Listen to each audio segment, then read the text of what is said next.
Good morning. Hey, Matt.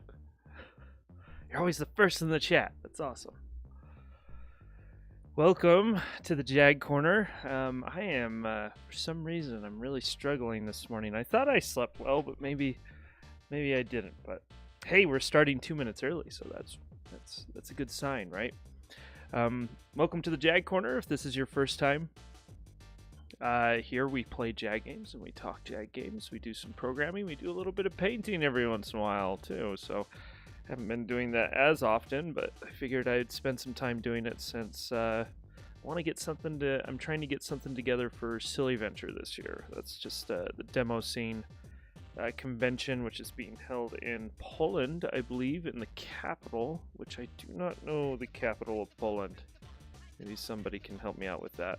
It's probably a word I can't pronounce, to tell you the truth. But I'll give it a try anyways. Anyways, yeah, so that's what we're working on today. Let me just jump over to that really quick. Hopefully it's still working. So yesterday we just worked on the sketch a little bit more, worked in a few details that we want to include, and today we're just going to start off in painting. So yesterday I thought I said I would think about the colors a little bit. I actually didn't. I probably should spend more time on that.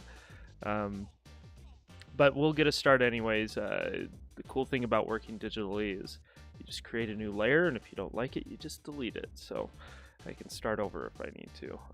I typically like to work on one layer just because it feels you have to commit to your brush stroke a little bit more, and I think it saves time in the long run, so you're not digging through 1,000 layers and find out which layers what. But we'll be doing a little bit of that today, just because I may be changing colors later on. It'll allow us to isolate things that we're not sure about and then adjust them if we want to. So anyways, yeah, so that's what we're going to be working on today. But start off, give my normal spiel here about JagCorner.com. This is just our main landing page. You can learn more about the games that we're working on. You can get other updates there, and I encourage everybody to sign up for the newsletter where you can get access to exclusive and behind-the-scenes content. So, hey, that almost felt scripted. I've said that so many times now. So, that's awesome. That means I can get through it faster, right? In regards to news, I don't think I have anything. Yesterday we covered a lot of things. I can't even think about it right now. Let's see here. What did we talk about yesterday? Albert's back, so if you've ordered some Atari Age games, you can get those ordered and work on those, or get a hold of those. Gravitic Minds, if you're in the UK, it's a little bit easier to purchase that now because you can purchase that through eBay. What else? It seemed like there are a few other things. Silly Venture. Yeah, I kind of already mentioned this, but Silly Venture is happening August 12th, I believe. It's 12th through the 14th. Let me check my calendar. Yeah, it's probably the 12th through the 14th because that's a Friday next month. So, anyways, yeah, so Silly Venture's happening. You can attend that digitally, I believe. They will be doing some streaming. They also do, it seems like they do a compilation video, or maybe it's just a stream of most of the entries for that event afterwards that you can watch. So, we may actually do a stream where I react to those, maybe live. It's Friday, Saturday, and Sunday. It's possible I can actually do that on a live stream. That'd be cool. At least part of it. It'd be cool to get a co-host for that. I just don't know if I have anybody that can spare the time. I'll think about it. Regardless, I'll probably do a stream after the fact if I don't do it live, where we look at some of the demos and chat about it for a bit. I think that'd be kind of fun. So there's always some interesting entries, some a little more interesting than others, and so there's definitely things to chat about. I went to Silly Venture in Poland in 2000. In 2000, man, that was 22 years ago. So, that's awesome. I would love to make it someday. We'll see if that happens. It's a good chunk of money to go do that. It would be really cool. It'd be cool if they did eJag Fest again.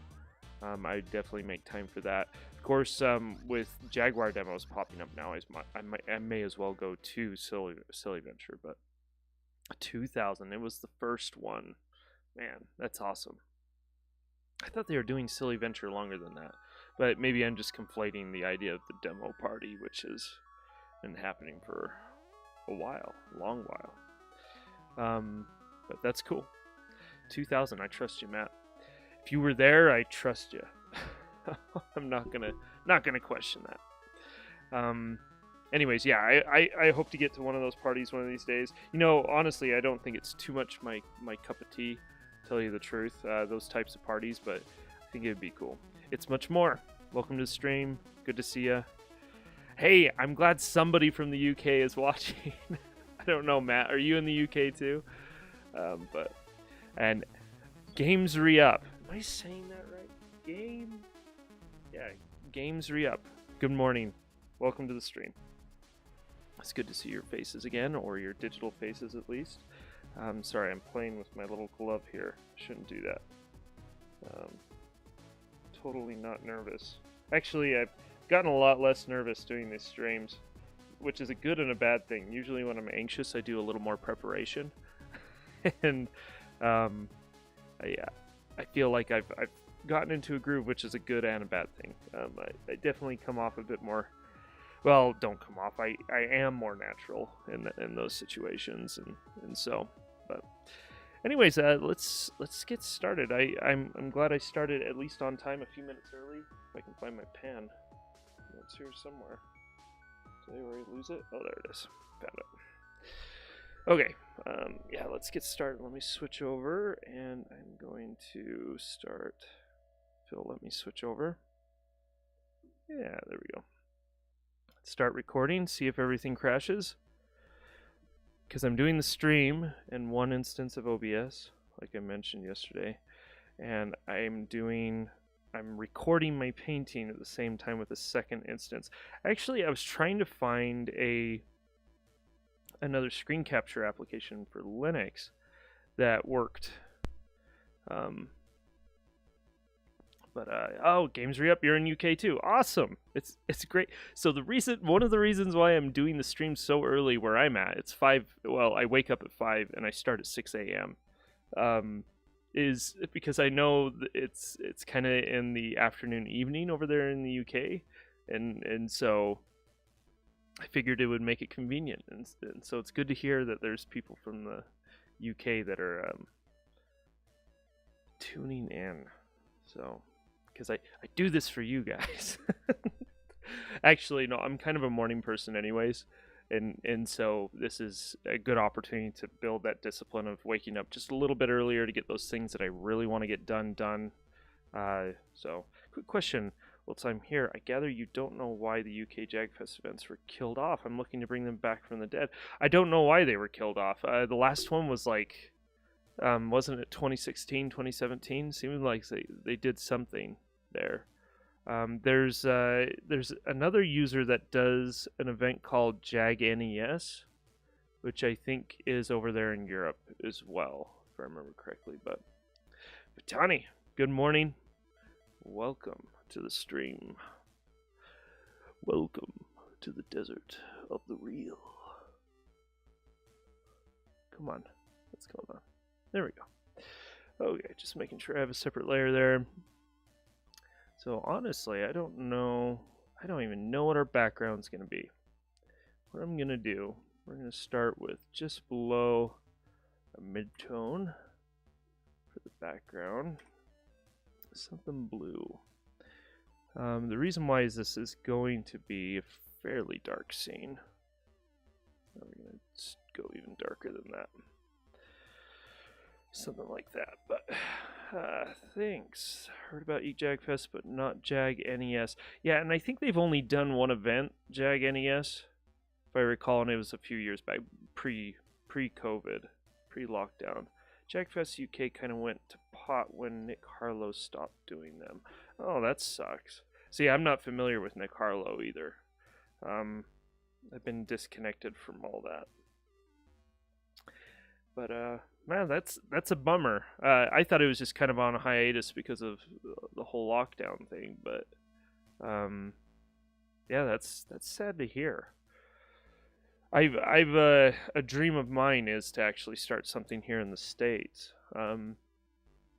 But I just don't know if there's enough interest. Well, I shouldn't say that because the Midwest Gaming Classic, it started out as a Jaguar convention in the early 90s, if I remember correctly. It was definitely Jaguar related, like primarily related to the Jag when it started, and now it's turned into this massive retro gaming convention in is it Missouri?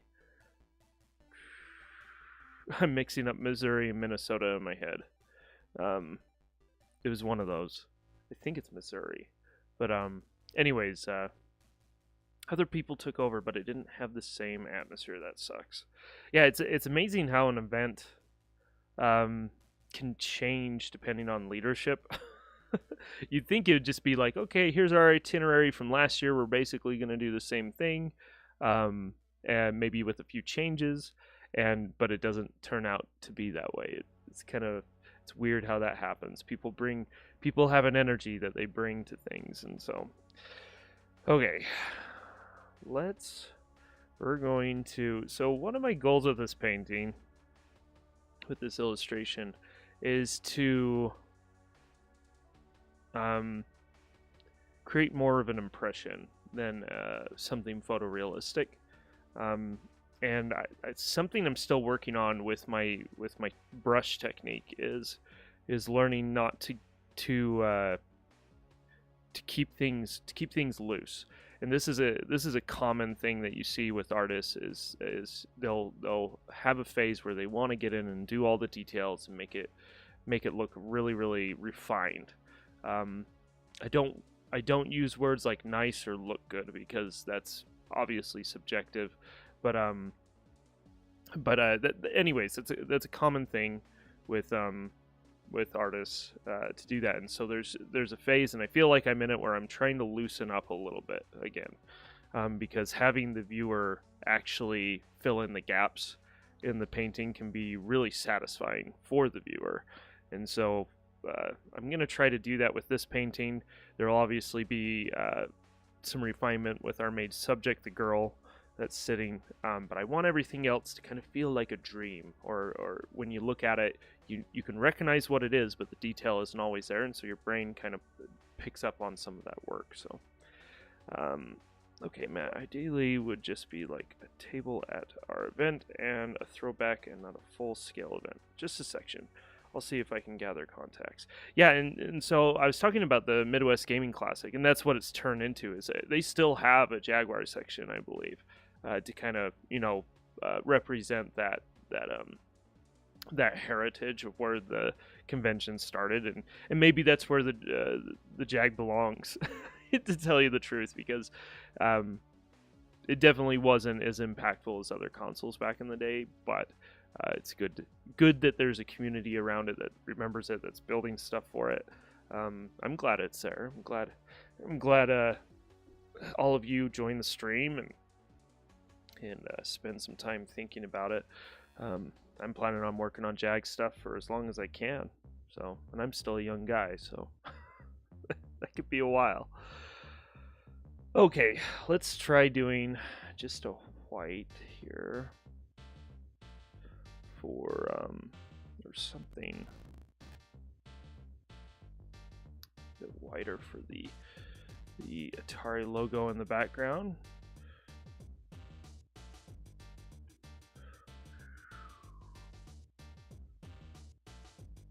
And I'm using kind of a dry brush. I think it's a charcoal brush of some sort. I really like this because it has a texture, really nice texture built in that I enjoy.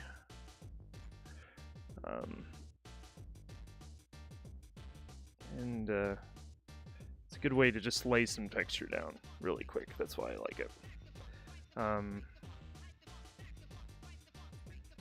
Yeah.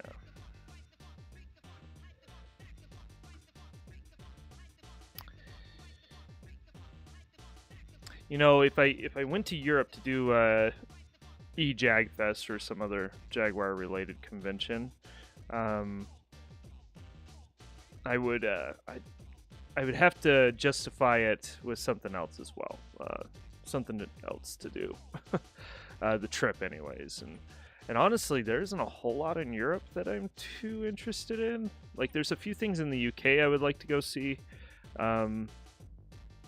It'd be awesome to go to Italy, see Rome, see some of that ancient artwork. I would really enjoy that. Like, there's a lot of history there, obviously. You know, there's some places up in Ireland that I would like to go just hiking, which I think would be interesting. I'm actually going to convert this here. Let's see here. Colors, adjust, hue saturation, drop the value. There we go. Just going to, there we go.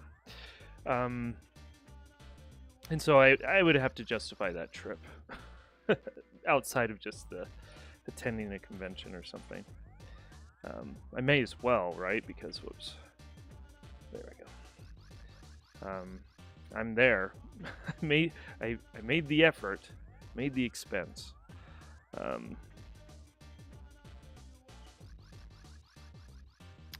something we're gonna need to do here with the background. We're gonna have all these monitors lit up. Something we could do is we do kind of a gradient from dark to light in against this wall in the back. So something like that. Just a little bit more color to that.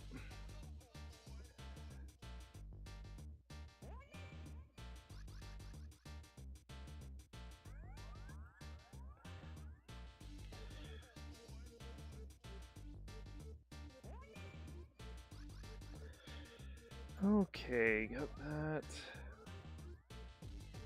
Honestly, I am kind of spitballing here. I should have thought about the colors a little bit more. So something, merge this down. I do want to block her in a little bit here before we get too far. Just a silhouette so I can tell where she is. Let's do something quite a bit darker to do that.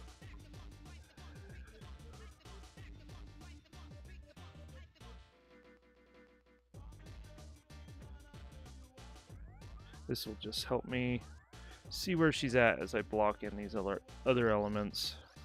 This solid block of color will change, obviously, as we get going.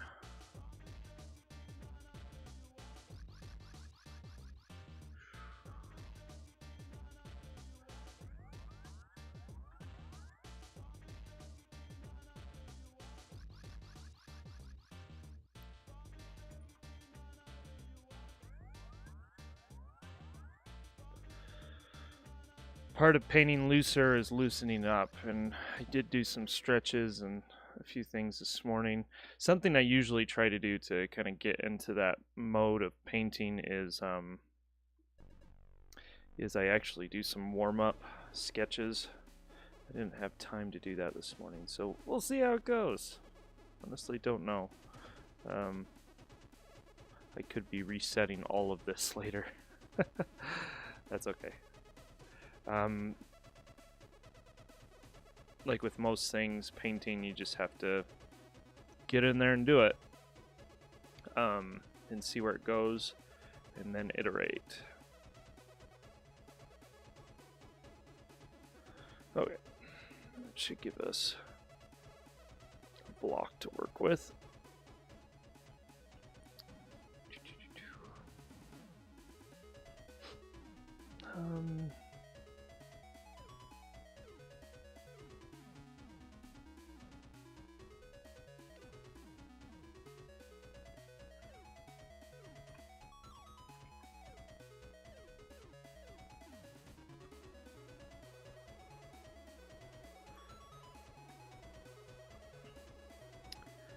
Okay, got her blocked in. I am gonna knock out some of the logo here. I know where it won't be showing up.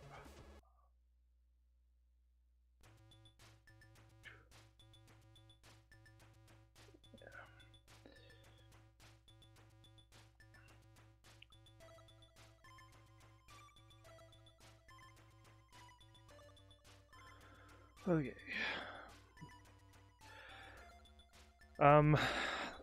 The next step I like to do is I like to just block in light sources. So not where light is hitting quite yet. And so that's obviously going to be our monitors. That's where most of our lights are coming from. We do have this... I do have this one light going on over here in the background, and maybe that's a lamp or something. In fact, let's go ahead and adjust the hue of that to be a bit warmer, something like that.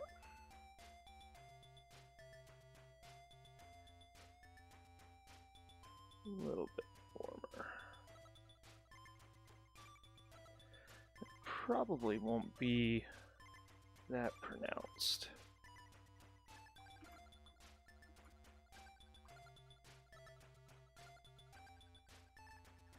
Pull it back just a little bit, something like that.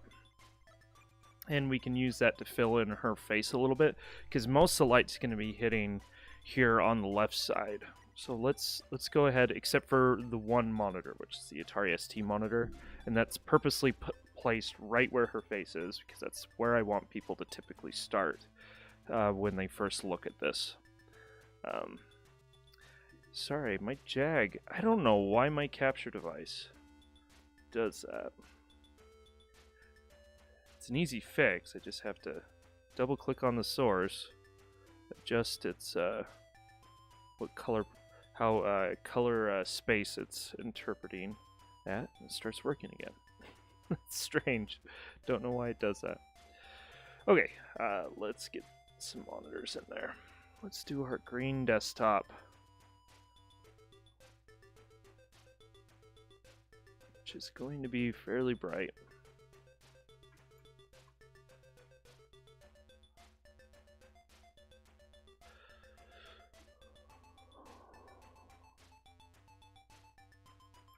Like that, and that's going to give a nice like rim down her left shoulder here and along this finger that goes to the controller, because that's not going to be lit up very well, to tell you the truth, except for that rim light, but it's going to be an easy line, light line down the arm to follow. Yeah, anyways, and I think that green's going to create a nice bloom here. She's actually a blonde, and so I'm going to just throw that hue in, which is kind of a little bit of yellow, a little bit of orange in there. You won't be able to really, you might see that on the stream. We'll make it more pronounced here soon. In fact, I want to make it just a bit more saturated, just in red, something like that. Okay. So there's that light source there, and then we're going to do, let's see here, what does the, I need to, I was just looking at this the other day, Atari 800, sorry, I have to reach over to look at my keyboard, 800 terminal, or let's just search basic.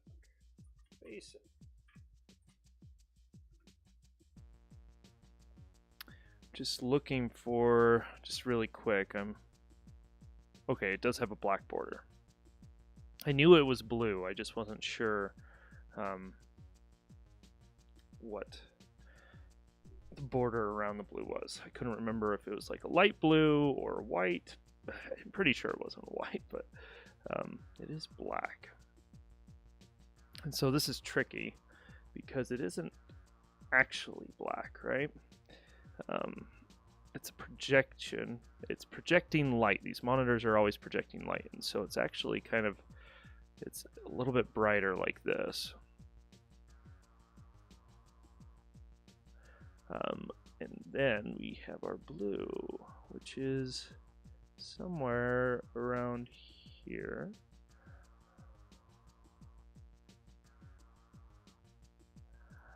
And give it a nice curve because we're dealing with a CRT. There we go. Heck, while we're at it, we'll put in a little impression of our text up there. Cool. There's that light source. So we have those two light sources. There is one other light source I would like to define here. And it's going to be up here in the top right corner. It's not going to be very bright, though. And it's the arcade cabinet. And we're actually not going to see the direct light source. We're only going to see, and I'm actually having a hard time seeing it here. It's only going to be hitting the inside of the cabinet, like there, like that. And I just want to create an impression. We'll come back to that later. But I want that to be there because it will give just a subtle light up here on the top of her head. Okay.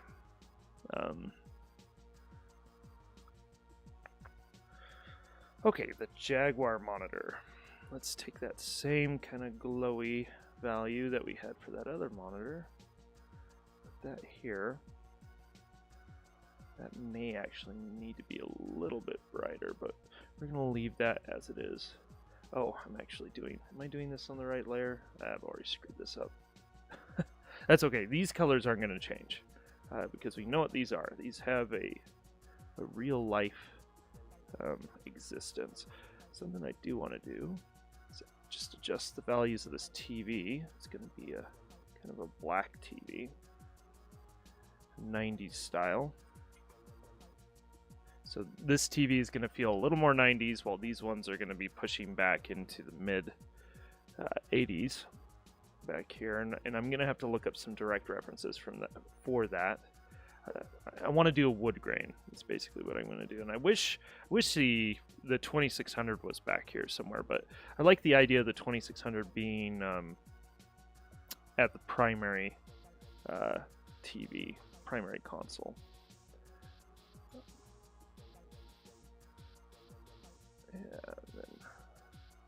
Yeah, I think this needs to be just a bit lighter, like that.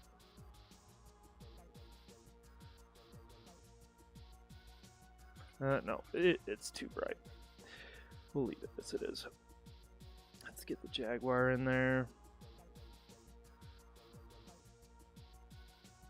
Let's see here. Drawn this a few times too. I think I can kind of get a sense for it. Let's see here. I think it's short on that side. Comes down. No, that's not right. Oh, I have a Jaguar right here. I can just look at it.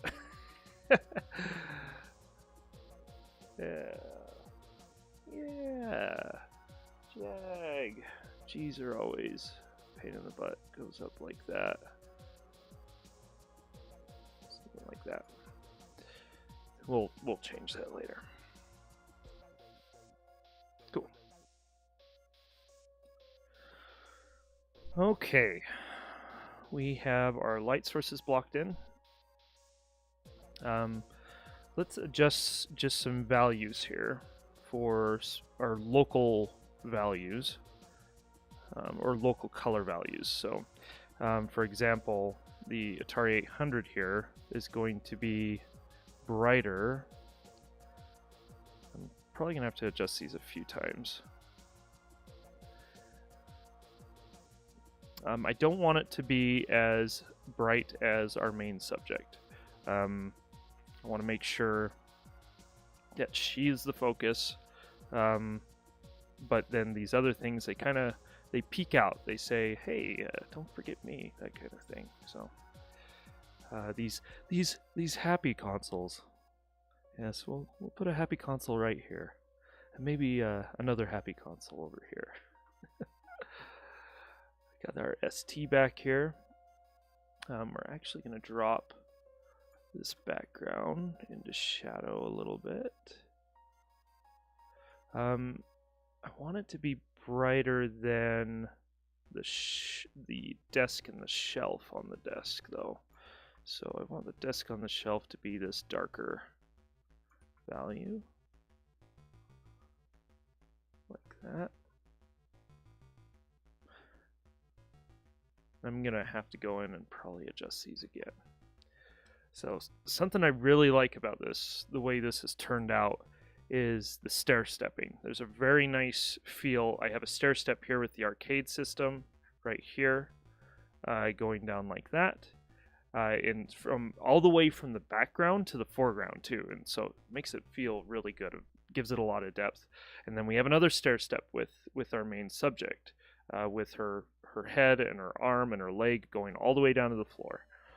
So that's really good. And then we have it again here with the desk with the Atari ST on it. Just feels really good. I totally planned that. I didn't, by the way. It just, I wish I was that good of an artist where I can plan these things. I rely quite a bit on my intuition.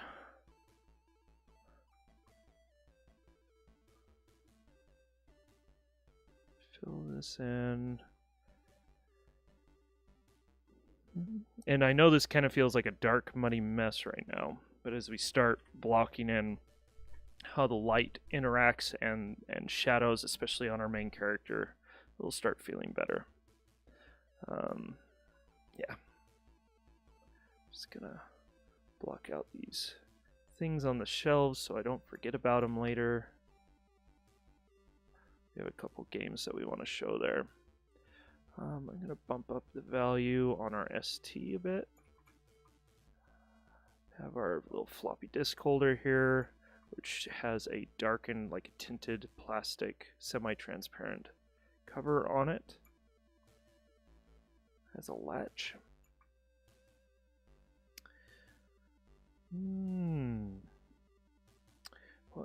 What value should the floor be? I haven't thought about that yet. We have kind of a, I think I need to adjust our background value here a little bit. Just gonna select that the best I can. Gonna make it a little bit brighter. Come on. There we go. Looks like everything's still working on the stream. I'm anxious about running 2 instances of OBS. That has never worked well for me in the past and seems to be working fine now for some reason. Okay, let's cheat this a little bit. Nope. It's thinking. I may have just jinxed it. No, there we go. There we go. I'm pushing my computer quite a bit by recording and doing all this all at once. I'm going to bump up the local value on that wall a little bit, like that. We're going to do some darker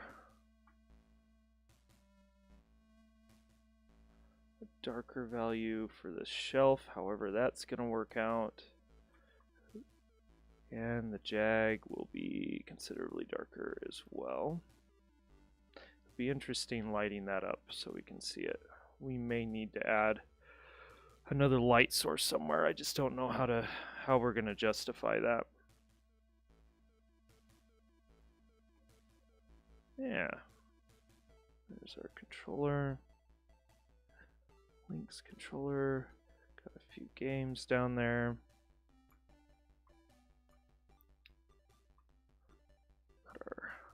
Our feed paper. That's going to be a nice connection. And then we're going to have to look up some references for these magazine covers as well. Okay. This might be a little bit too dark all throughout here. Let's run.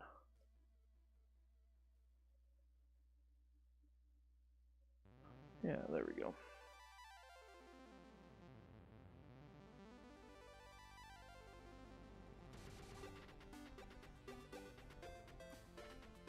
All these consoles, man, maybe these are a bad idea to put on the floor because they're all kind of dark plastic. The Lynx, the Portfolio, and the Jag, they're all dark. I may need another light source. Yeah, I'm not sure what I'm going to do there. I'm not going to worry about it right now. Maybe it'll work itself out here soon. Okay. I want this just to be a little bit brighter. We're going to shift its hue to a kind of a yellowish beige.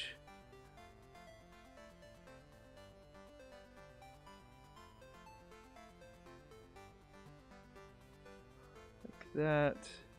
It has these really dark brown keys. Darker. Too saturated. There we go. Like that.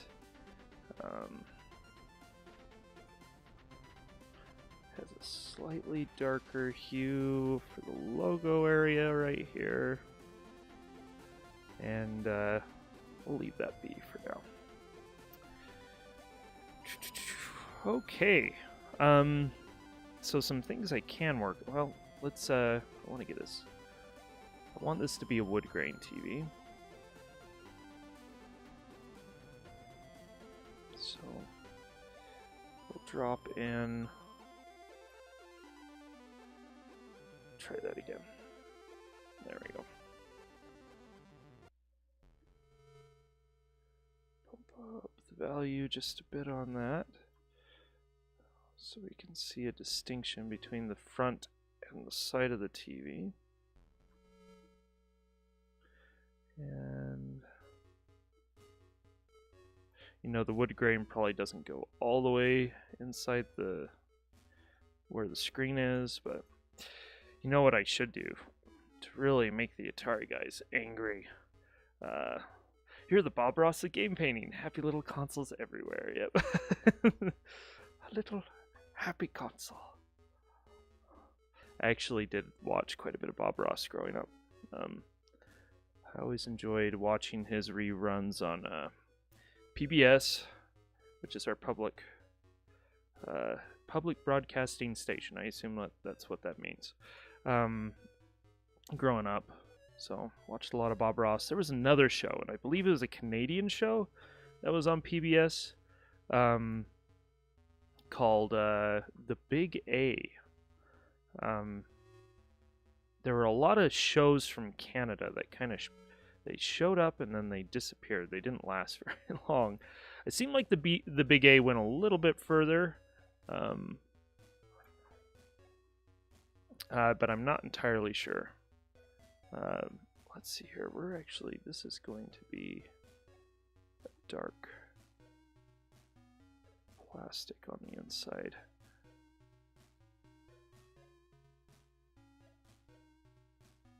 Light it up a bit.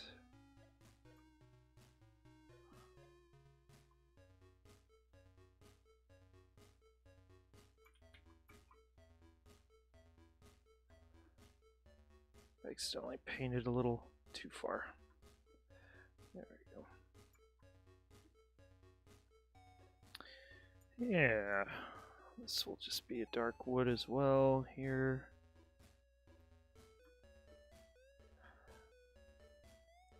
See, I was kind of doing it again. I wasn't staying loose. I'm getting into details I shouldn't be getting into.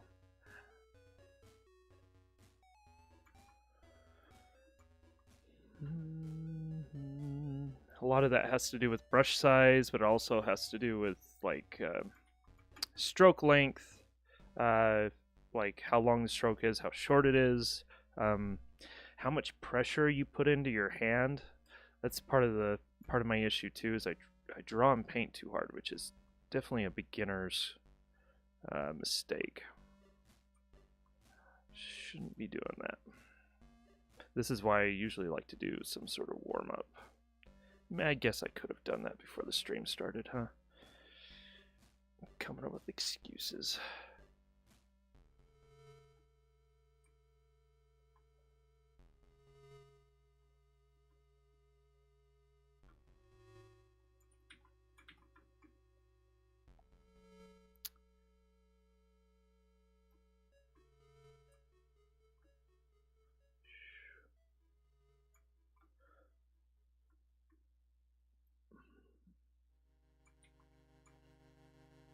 We might need to change where that baseboard is. Don't think it's in the right place. It should be right about there. Somewhere right there. That's where that baseboard should be.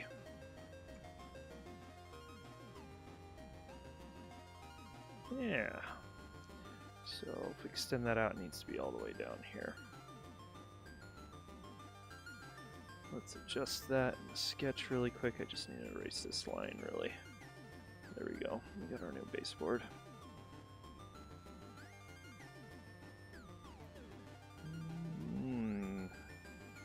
Garbage can is going to be dark. Like that.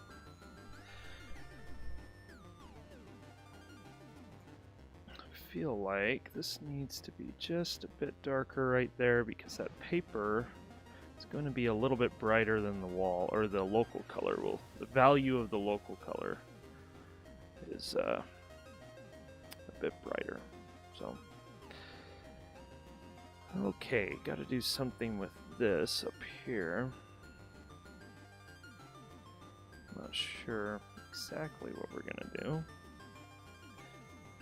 Maybe we'll do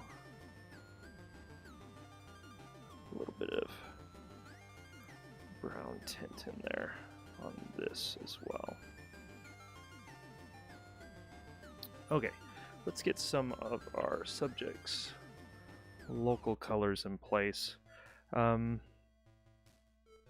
We're going to be doing a Jean. Like, she's wearing these really tight pants, which isn't very 80s or anything like that, but it's really, I guess, to make her look just a little more sexy, to be honest. But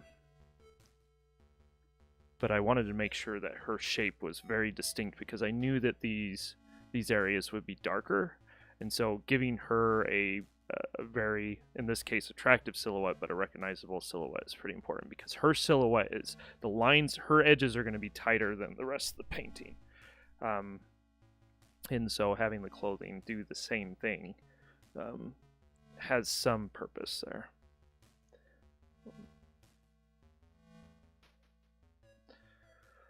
Still don't know what to do with her shirt. I was talking about a beige. I kind of want to do that because I want the monitor. Oh, maybe we do a yellow. Might look nice. So something a little more saturated on the yellow, like that.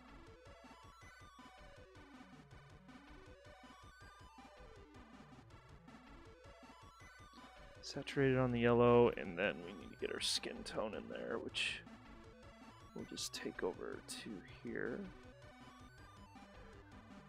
Do this.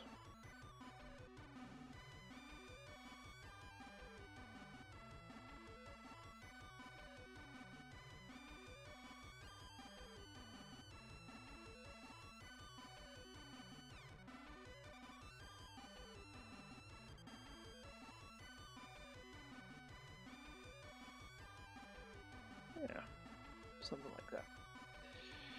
Okay, now that I have a bit of an idea of what her colors are going to be, see, and I don't know if the blue jean with the, like the blue jeans with the yellow shirt is going to look nice if things were lit up really well, but they aren't going to be very lit up, except for these rim lights, these monitors and stuff like that. So I'm a bit concerned about that. Here, I'm gonna do something else. I feel like we can adjust our values a little bit here.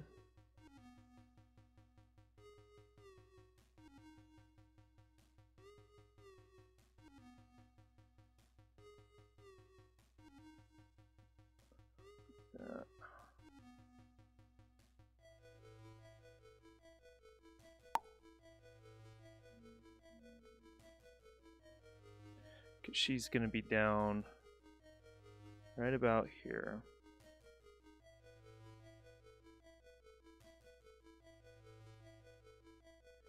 There we go. Okay, now that I got those adjusted, I think this is going to feel a bit better too. Yeah, so we're kind of down there. Yeah. Okay, let's add, because everything is so dark, let's start adding in our lights, how they're interacting with her, and a little bit with the background too. So usually what I like to do is I like to just color pick the light source, and then do some light strokes and mix that in with whatever the local color is. We're going to have to force that a little bit. A little bit of purple in there. Something like that. This will give us an idea. A little too much purple. Let's add some blue back in there.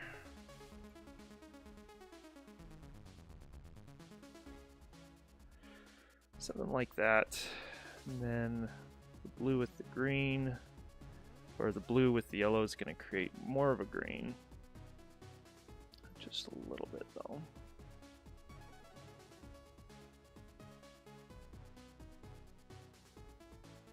I don't even know if I want it to go that far up. I want it to something like that, because she's sitting just back to the left side of this monitor a little bit, so it's going to be hitting her arm and her leg mostly. Her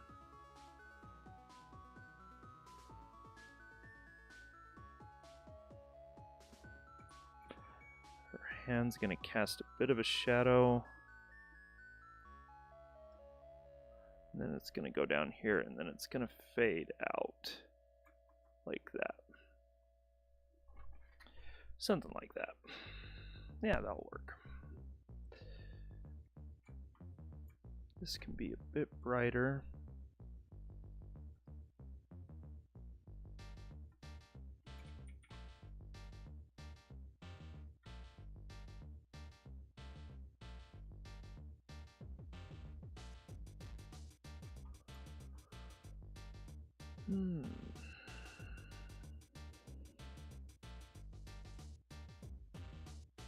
Yeah, like that.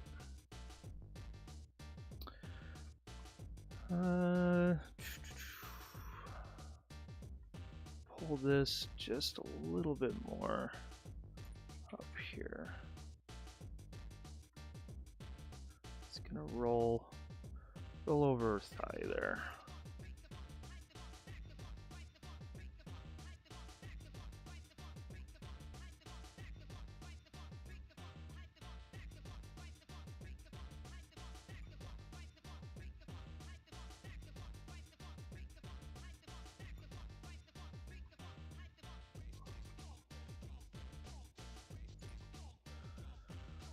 Oh, something else I gotta keep in mind is making sure that I try to use as few strokes as possible to do something. Because that also gives it a little bit of a loose feel, if you can do that.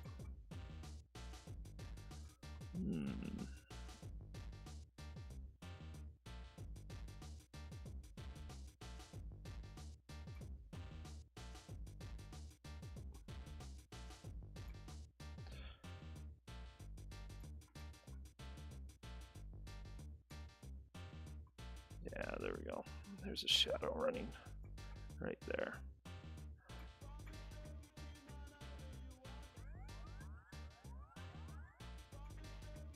Something like that.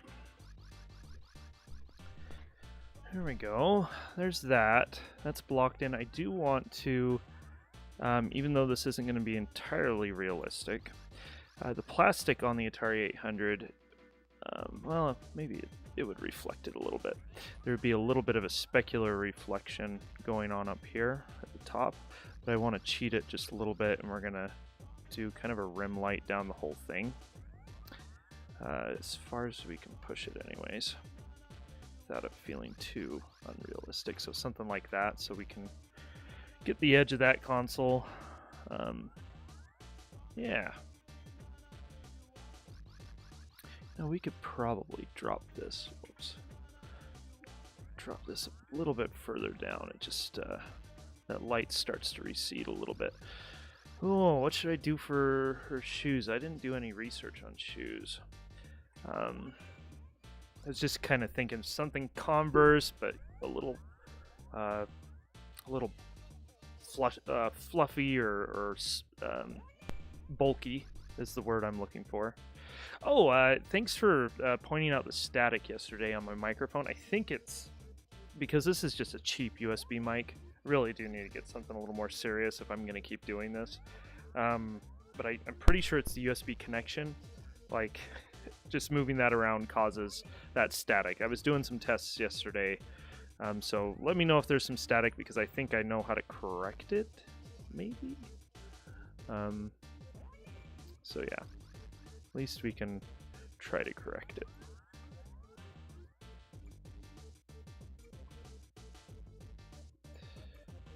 Like that. Don't like that. This does roll over though. It does need to roll over.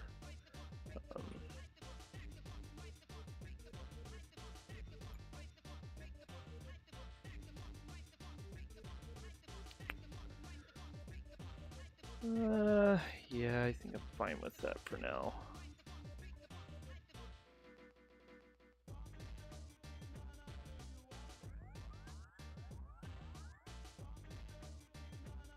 Yeah, I'm fine with that for now. Let's add in our Atari monitor, kind of get an idea of where the light's going to hit. Like down here on the arm. And it's going to have a little bit of a tighter gradation here at the side, or the top of the hand and the finger going up here. But it will roll over her lower arm just a bit before it transitions over to that, something like that.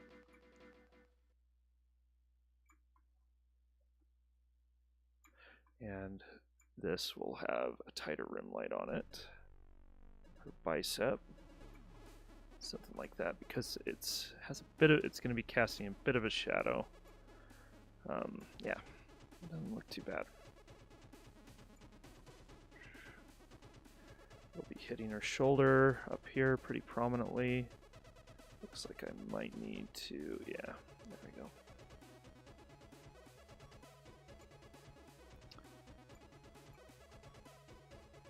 Turn that back on.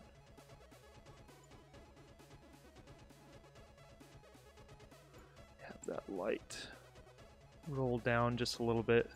That isn't very realistic, but that's gonna feel nice. You may push and pull that a little bit more later on.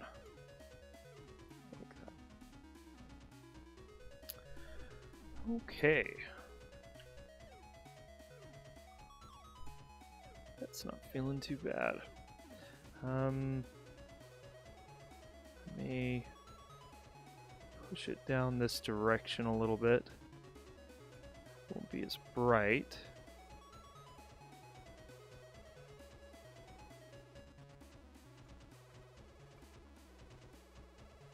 Kind of give, if we can do a cast shadow with the controller across her leg here, I think that would feel pretty good. Get a sense of a cast shadow anyways, something like that. Because right here, the top plastics, we're gonna see just a nice sharp reflection of that monitor, like that. Something like that. Oh, that's feeling pretty good already. If I squint really, really hard, it looks great. So you'll see artists do that. I don't know if you've ever watched an artist actually paint. You'll see them squint a lot, and it's actually a technique. But hopefully she only owns a house cat and not a real lynx or jaguar. So when I was playing around with ideas like this, I always want to see if I can get a big cat in there, which would be awesome. I prefer the look of the jaguar over the lynx. The lynx is kind of funny looking, in my opinion. I like the way the lynx looks, but the actual cat But I like to try to incorporate a big cat in there. And I actually, yesterday I was thinking, I'm like, there was this empty space we were trying to fill up with a piece of pizza box. What if we actually put a big cat that was like laying down sleeping just back behind here? Maybe I'll still do that, but that's something we can add in later if we want to. I could do just a house cat if I wanted to, I guess. That would be more reasonable, right? Reason. Who needs that? Who needs that?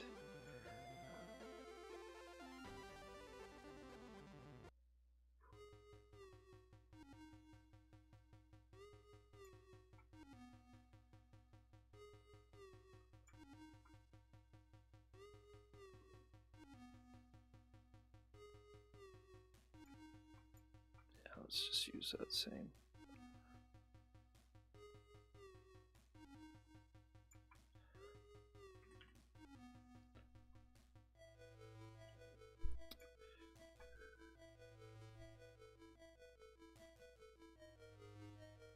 Oh, whoops. Didn't want to do that. This is why I don't like working in layers, is sometimes you'll accidentally paint on the wrong layer for, you know, an hour. And when that happens, it's just like, well, guess I'm not using layers anymore, and you end up merging all your layers together and anyways. And so hopefully I'll be able to avoid that a little bit.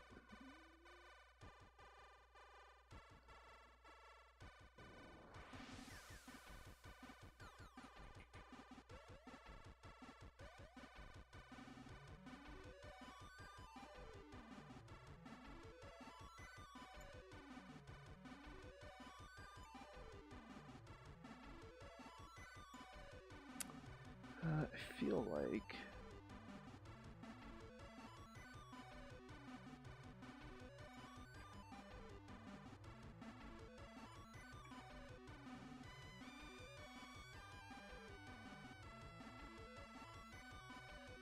there we go, that feels better up there.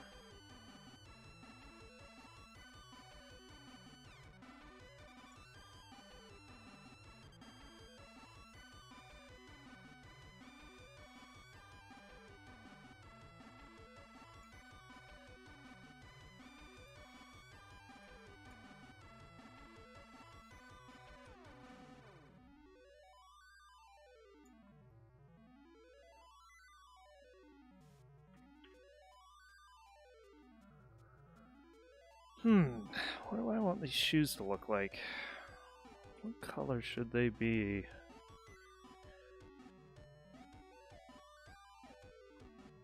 Not sure. This white is kind of interesting. I've never been a fan of white sneakers. Maybe we do, maybe they're white with a blue accent. How much do I want to worry about that right now is really the question. Not a whole lot, to tell you the truth.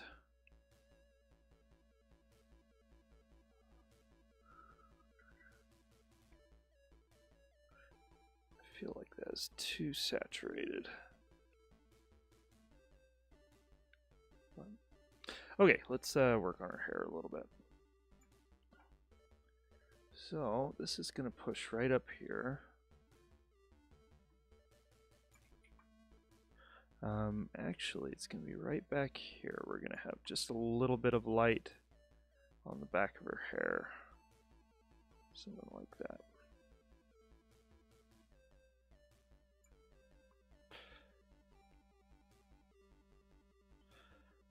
Do I want to cheat her forward a little bit?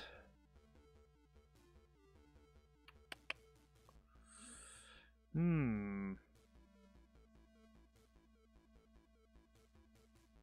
was kind of hoping that this monitor, the Atari 800 monitor, would have lit up her hair a little bit. I don't think that's going to happen, though. I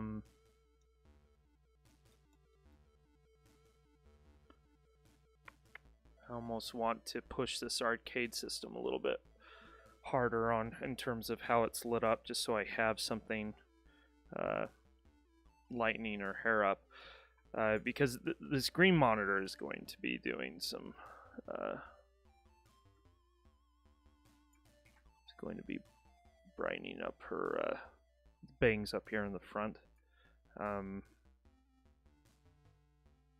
like that, something like that. In fact, I may do a curl or something that drops down like this just to make that silhouette a little more interesting. Something like that.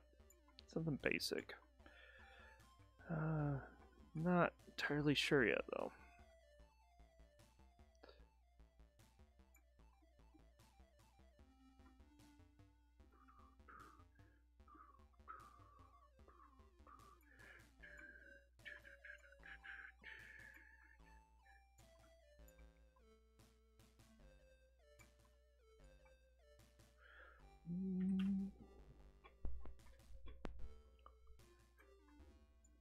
Okay, something we do need to add in here, some shadows, or some core shadows, as they're sometimes referred to in the art world. And they call them core shadows because they're usually what makes things feel round. They're near the center of that shape, a center point, and that's why they call them core shadows.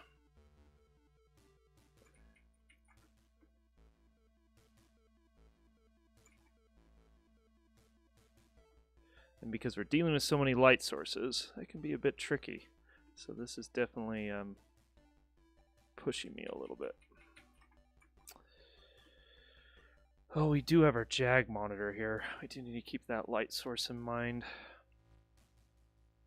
So maybe I won't push those shadows too hard right now. There's a few places where it's going to be obvious, like her arm here.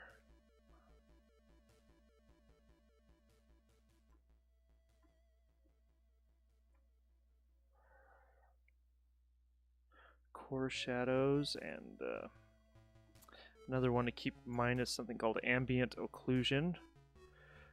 When you place two objects near each other and relative to some softer lights or ambient light, what they'll do is they'll create something called an ambient occlusion.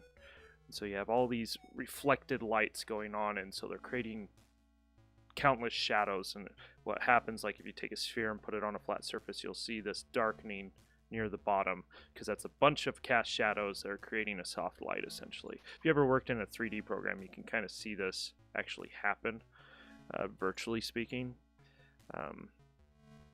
So it makes a little more sense that way.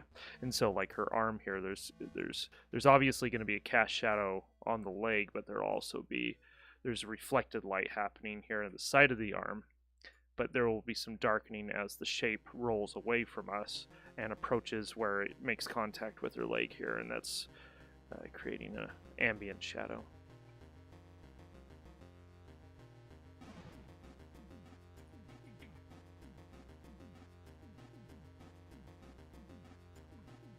We will add some more hues to all these colors soon, just to make it feel a little bit more rich.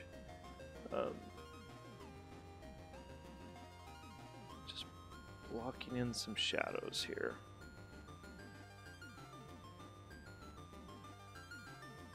Probably gonna have a shadow there. Going down the leg.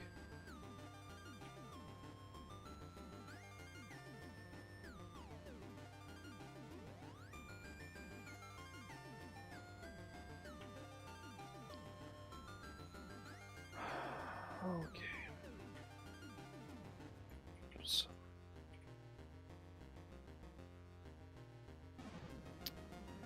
I do want the light from this monitor, which we will need to add more blue to. Do want it getting over this far.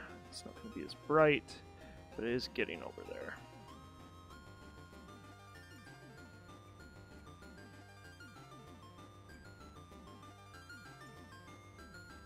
Hitting her calf back there.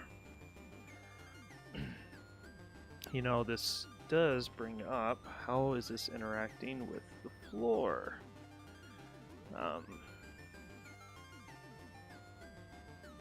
So she's sitting on just a kind of a cheap swivel chair. It's actually a chair that I grew up with as well, at least the idea of it, with some modifications. Like it's going to have a, in fact, I need to get that in here, has a little armrest for her arm. Something like that. But it has these brighter metal sections, or some chrome sections for the legs. And there's going to be a foot here, something like that. Yeah. And then the arm comes over, goes under like that. Oh, don't want to forget this floppy disk. It's going to be one of those classic blue floppy disks.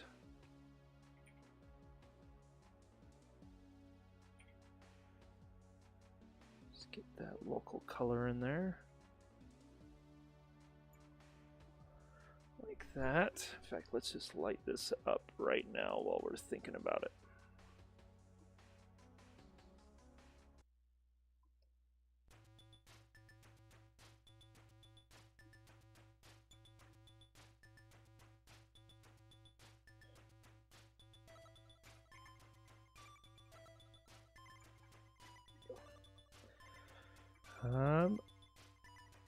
Let's make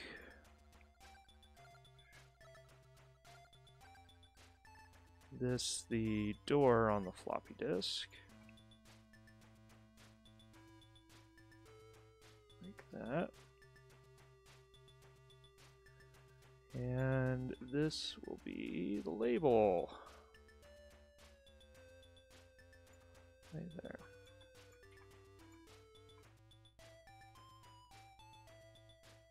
There's the label. Okay, got our basic floppy disk in there.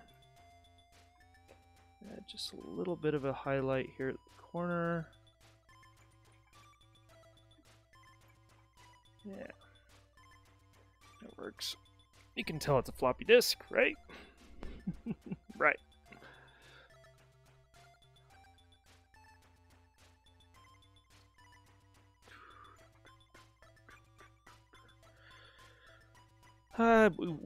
We've worked on that enough for now. I am going to adjust this Atari logo back here a bit. We're going to set it to overlay, I think. Soft light almost works. I think overlay is what I want, though. Yeah, something like that. Duplicate it to a normal. I'm going to just drop the opacity on it till I get about what I want there. That's good.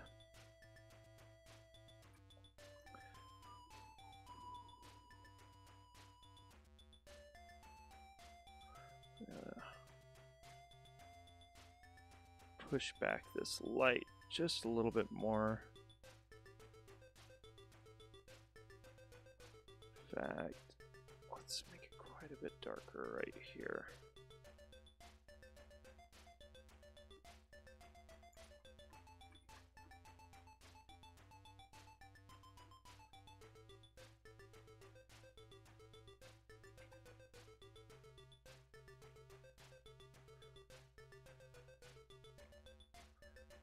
Really push back that light.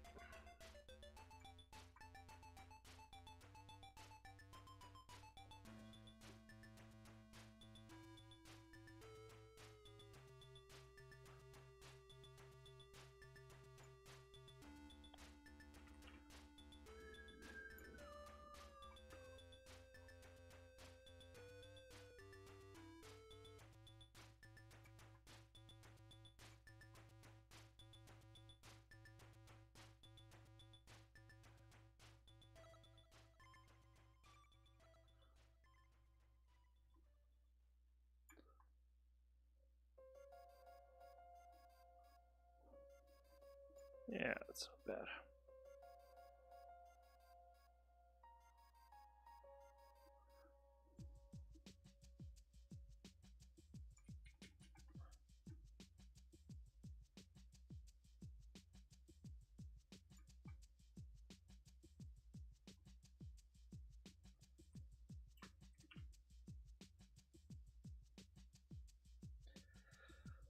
Okay.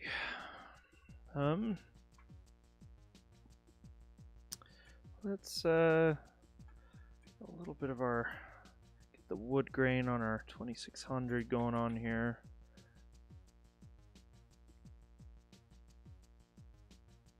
Something like that. I believe it's black plastic down below here. Something close to it anyways. And it's definitely black up here. It's going to be a little bit brighter. And our cartridge is definitely a dark color. Like that.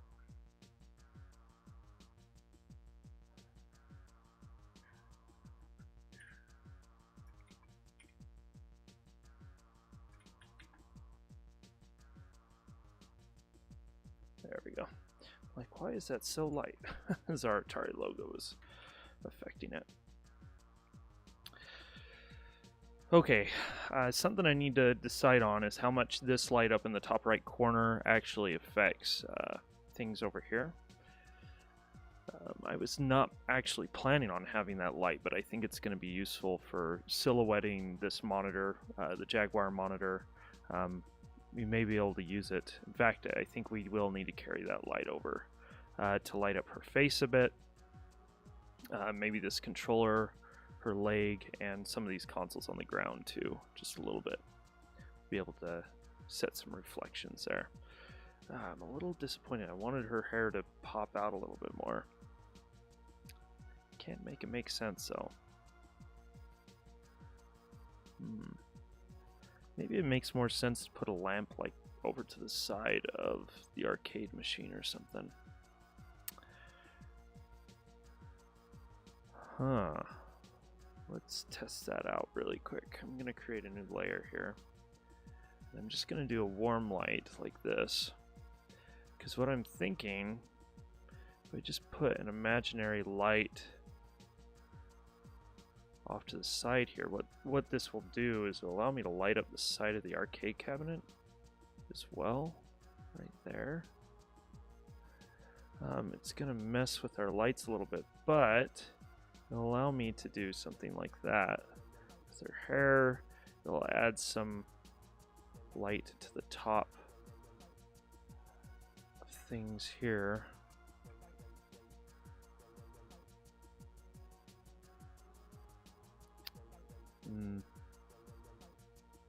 Oh no.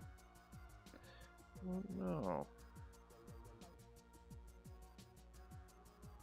Don't know if I like that idea.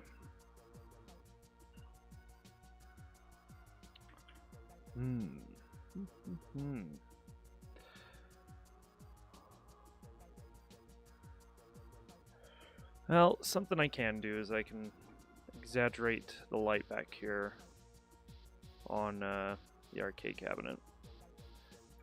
Whoops, didn't want to do that.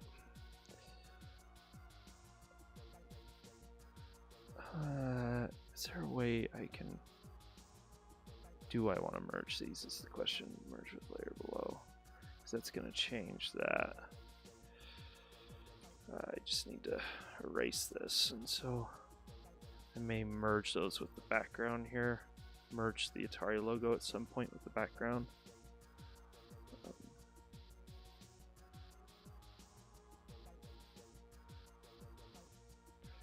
The other thing I can do is, instead of running an overlay, I can just erase. Oh, that's interesting. Oh, whoops. Duh. You weren't erasing, you were painting. So something I can do here, instead of using a blending effect, I can just erase it a little bit so it fades out. To where everything else is getting darker.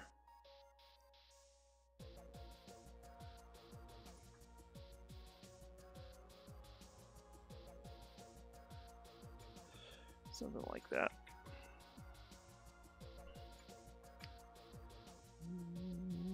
This now goes all the way down.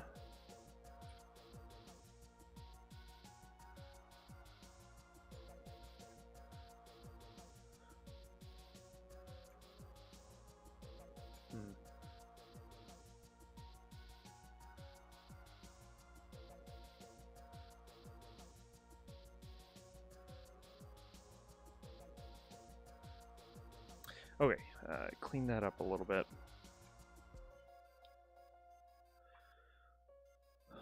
So, if we exaggerate this light a little bit back here.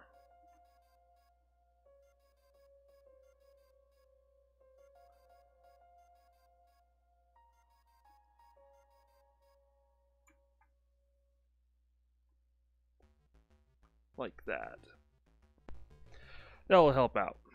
That'll allow me to light her hair a little bit. I'm just going to make this all dark again.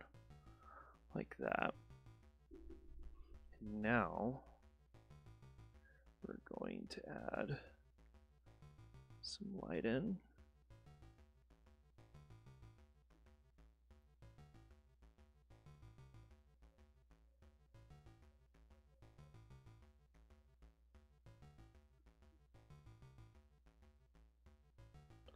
Like that. Don't know if I like that.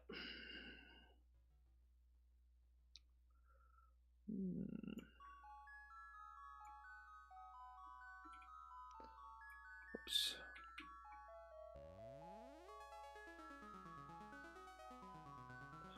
Let me try a different brush here.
Sorry, I'm not talking too much. Maybe I should find a topic for us to speak about.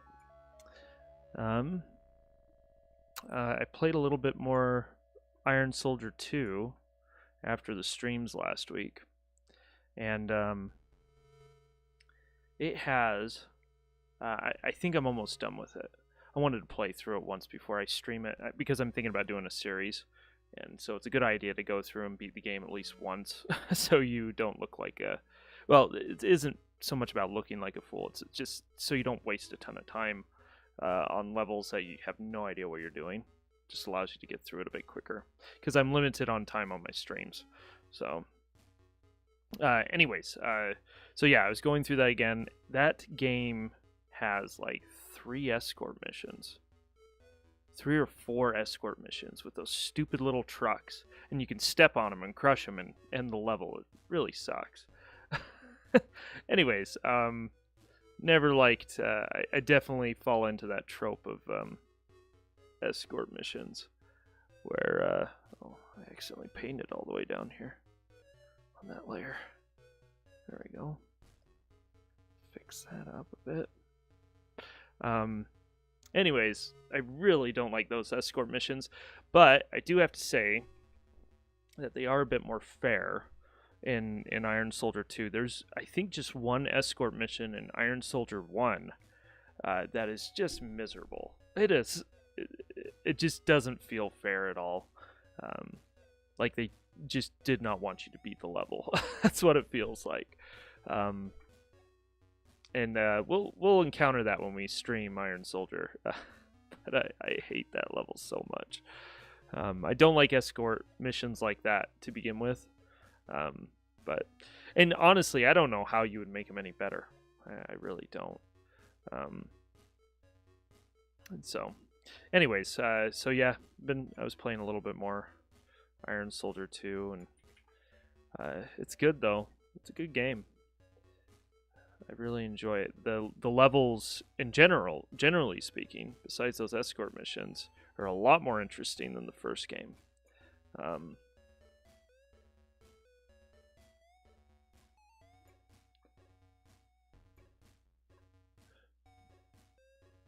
yeah, and it's a pretty fun game. I enjoy it.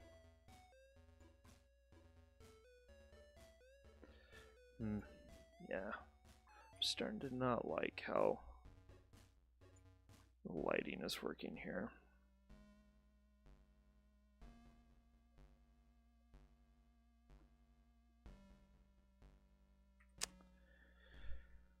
Feel like we're not quite hitting the mark.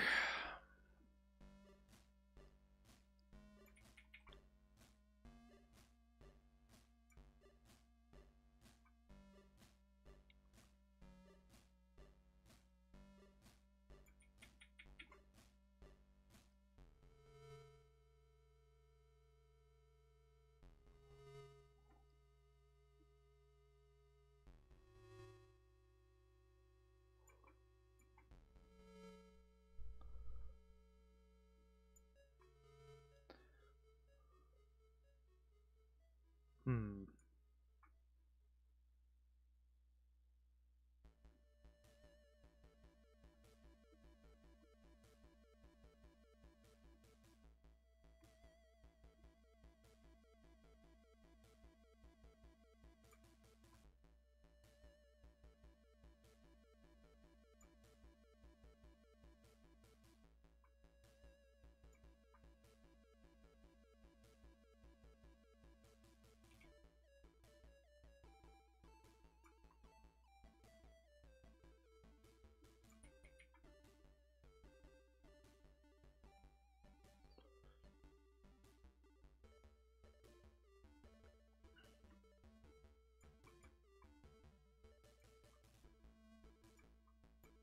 I'm still not entirely happy with how at least the direction that the hair is going.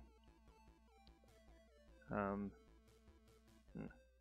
yeah, I'm demoralizing myself here on this painting.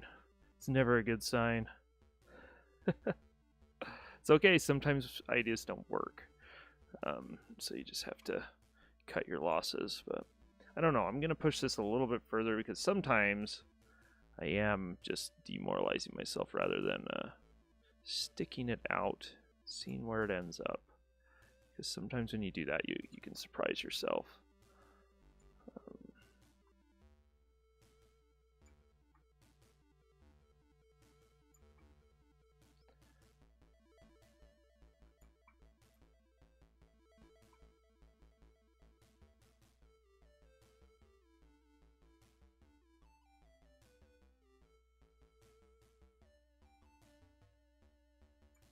And working with multiple light sources can be really tricky.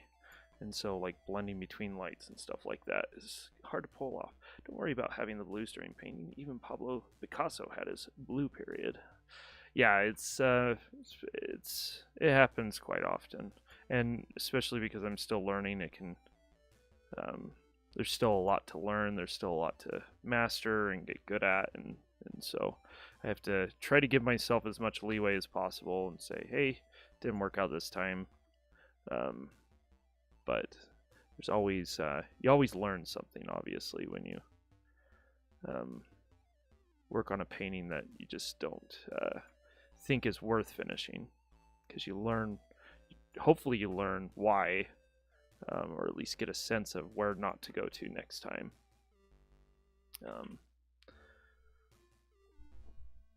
I feel like these just need more blue in them. This needs to be a little more saturated, like that.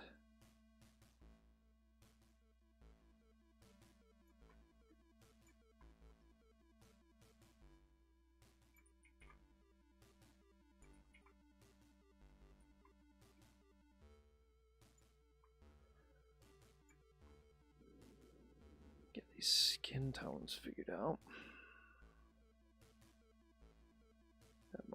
too.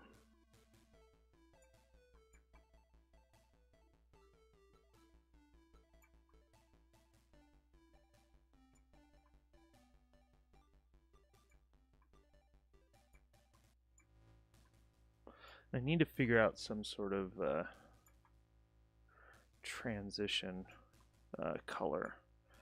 So when light rolls off into shadow, often you'll get the hue will shift in the light.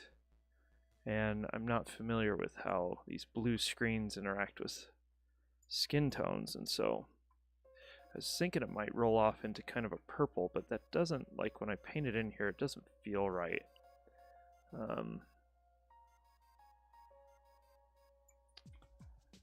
It needs to be closer. See, that feels a little bit better right there. Just need a little more red in it, I guess. Something like that. How does that look from a distance? Oh, that doesn't look too bad. Definitely feels a bit better. Maybe working in that hue here.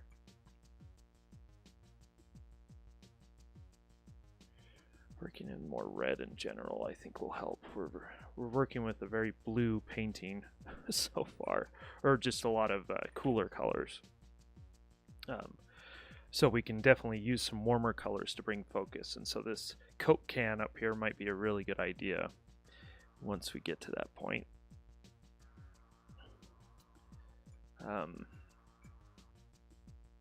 Yeah, I'm not sure what to do.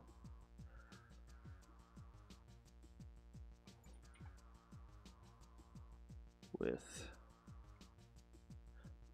her shirt here, because we're dealing with yellow and blue hitting yellow, right? And so you'd think that would make it green, but again, it depends on the material and how those materials interact with the light, because sometimes things are more specular, so they reflect the actual light source versus the local color mixing in with that light.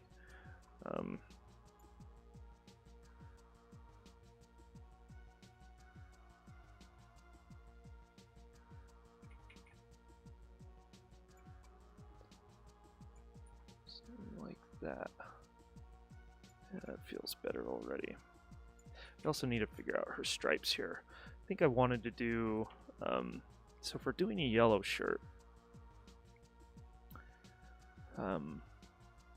no, blue stripes would look really good, but I think I want them to kind of be a tan color. So if we just push the value down and run the stripe across like that, we'll have our stripe.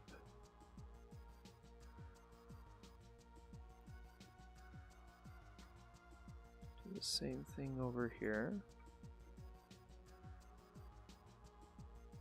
for that stripe. We may do a third stripe later. I'm not entirely committed to that though.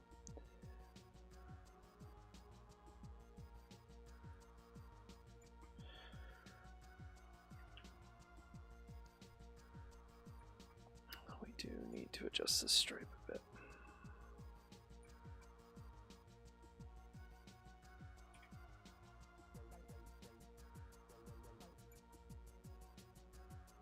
And eventually we'll combine my sketch with the painting itself.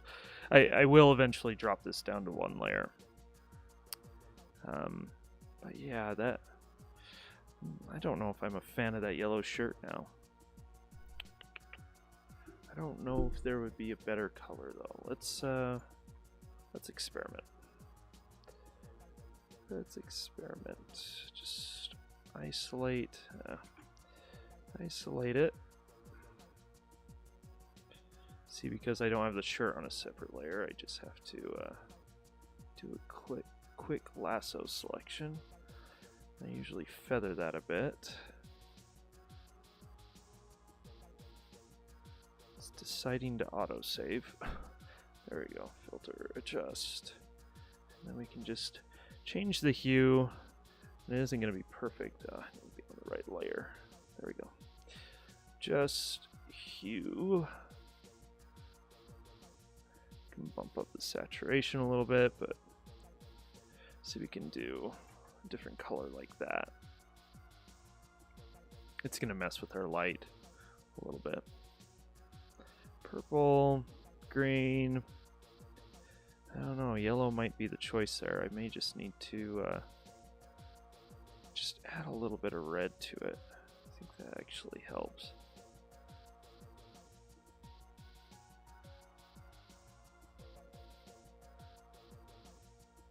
Saturate it a bit. I have a tendency to oversaturate things, and so I've been trying to pull back on that, but maybe it does need to be slightly more saturated. Okay, let's work with that. I think we need to probably add some blues back into this highlight.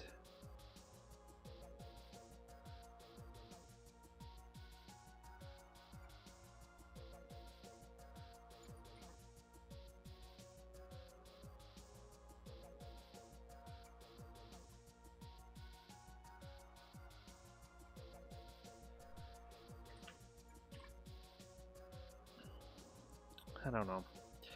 Don't know about that.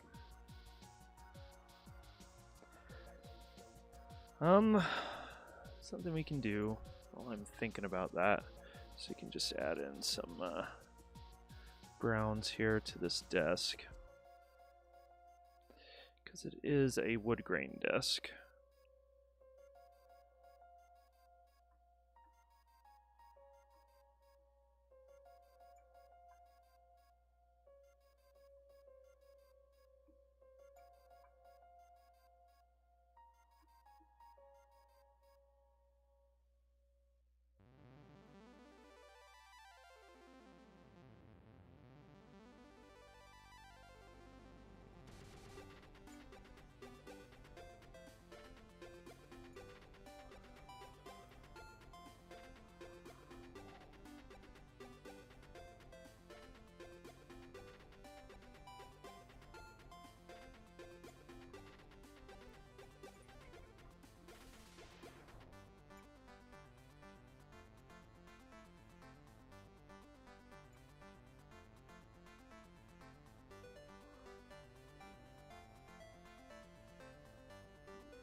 Adjusting the local color here a little bit to be a little more, just breaking it outside of this blue that was used for the base for the underpainting. So I think that's what they call it in the art world, is the underpainting.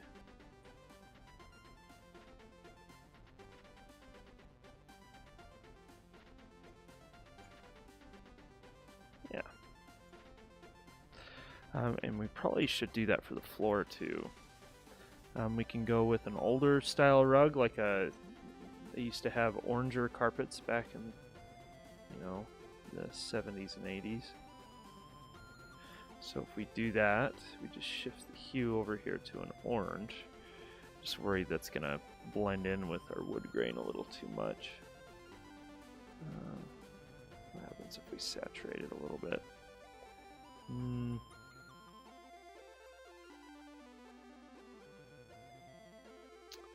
What if we did, well,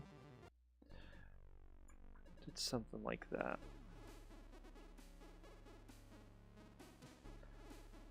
Well, at least make it feel a little bit more rich.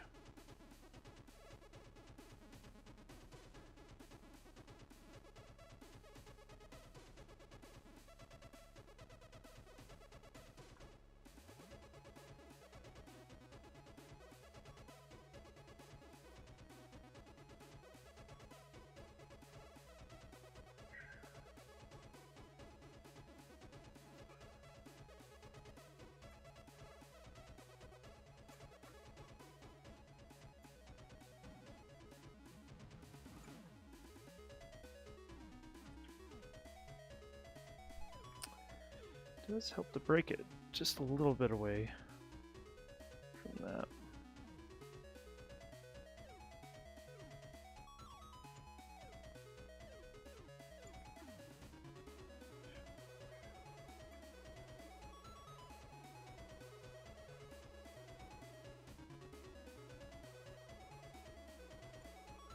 Yeah.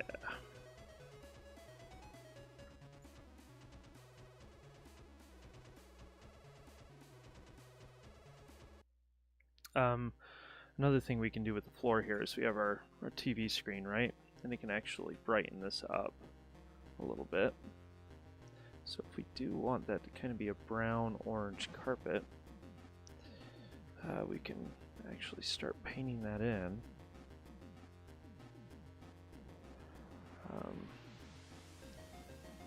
I'll need to fade out here a little bit, and this will actually help us determine, this is probably a good thing that we're doing this right now, it'll help us determine how this light will be, will hit our main subject.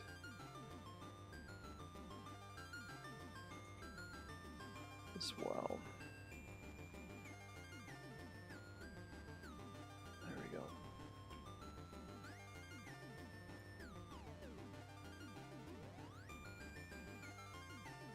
Probably should have done this to begin with. It's okay.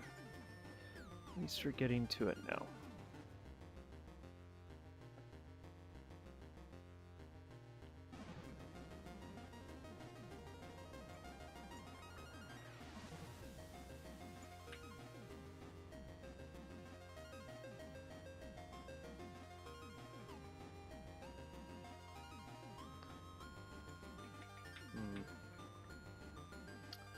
Be interesting to spend some time here in the future on this, figuring out the carpet, texture for the carpet.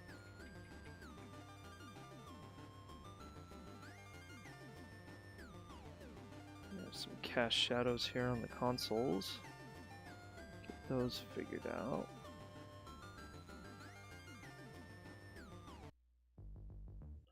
And the controller. And we can repaint those in.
Her leg is casting a shadow back here.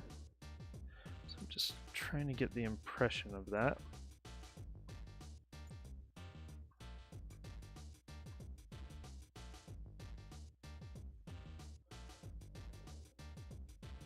And then our little portfolio is casting a shadow as well. Let's see if we can get that in there. If we can make that make sense. Something like that.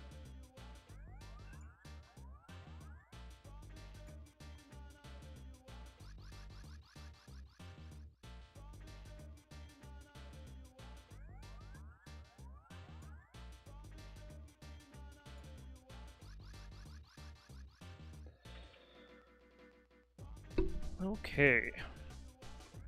You know what, while we're down here, we can actually just add some highlights to everything. Just to give it a sense that there's some objects down here.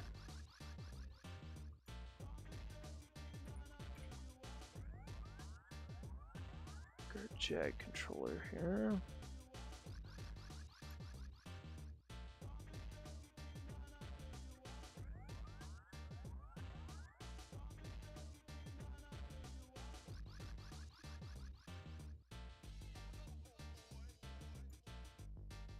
We'll make it a gray button controller. Do all those little buttons. D-pad right here. We may move that controller somewhere. A bit more thoughtful so we can see the red buttons on it. I'd like to see the red buttons on it if possible.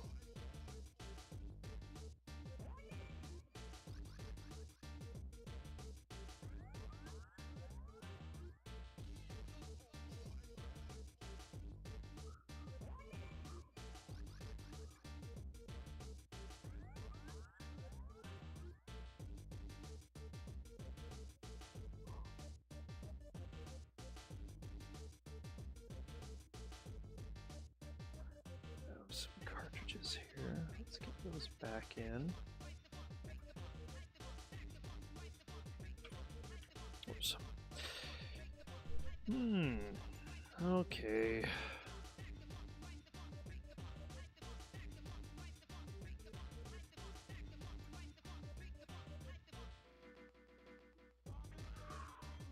Like that. Get some desk in there. Bob Dunluck, I feel like this thing could use an open box of pepperoni pizza, though maybe I'm just hungry and projecting a little. So I've gotten that suggestion already, so I think I need to add a pizza box. Because there's 2 of you that are recommending that now. So we'll figure out where to put a pizza box. We'll figure it out. I was trying to stick it back near the TV on the left. And it's having a hard time fitting it in that space, so it felt good. Yeah, I think it was Vitani that was suggesting that yesterday. He's like, you need a pizza box in there. So we'll get one in there. I'm getting suggestions, so we should do it. Maybe we'll swap out the portfolio, the Atari portfolio, for a pizza box. Or I could shove it back by the garbage can, just kind of leaned up against the wall. That's what I was thinking. Because that's where it belonged if, you know, you were pretty much done with it. Or it was sitting on your desk, but now you want to get some work done on your ST. Something like that.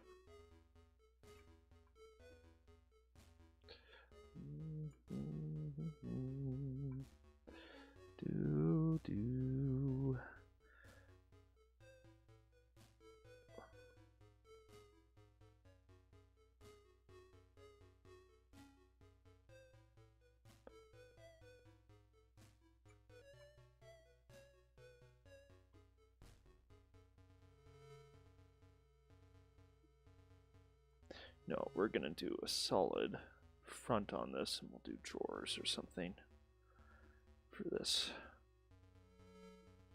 little entertainment center.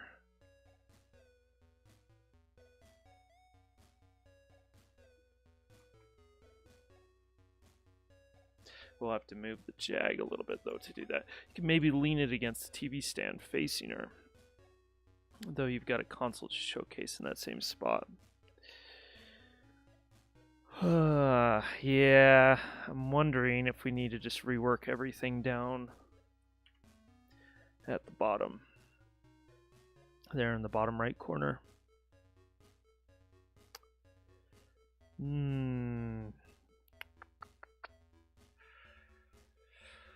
Or we could replace the Atari 800 with a pizza box. And then stick the 800 I really want the 800 in there. Let me think about it. I'll think about it.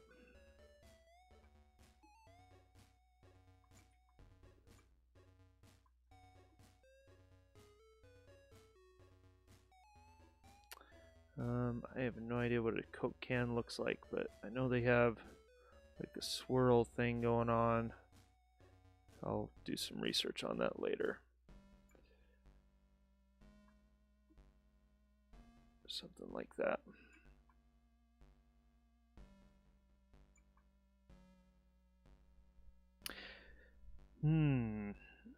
I could put the pizza box under her foot.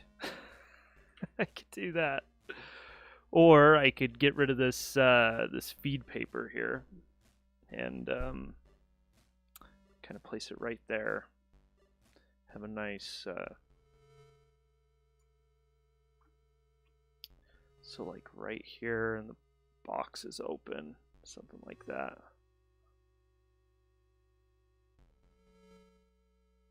Like right there. I feel like that's messing with the flow. But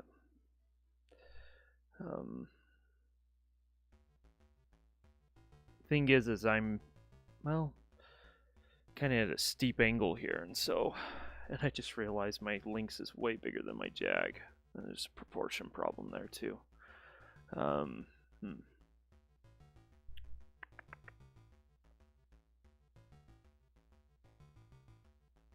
Pizza box needs to be open, but we need to open it and angle it in such a way so it's recognizable as a pizza box.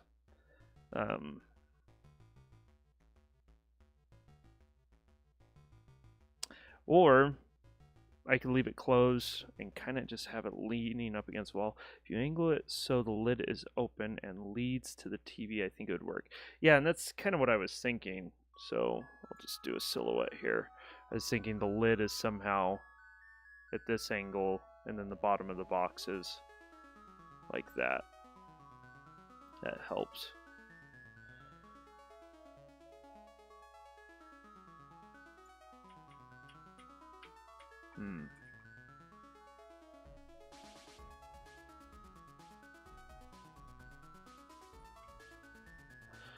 If we just sacrifice the Jag for now.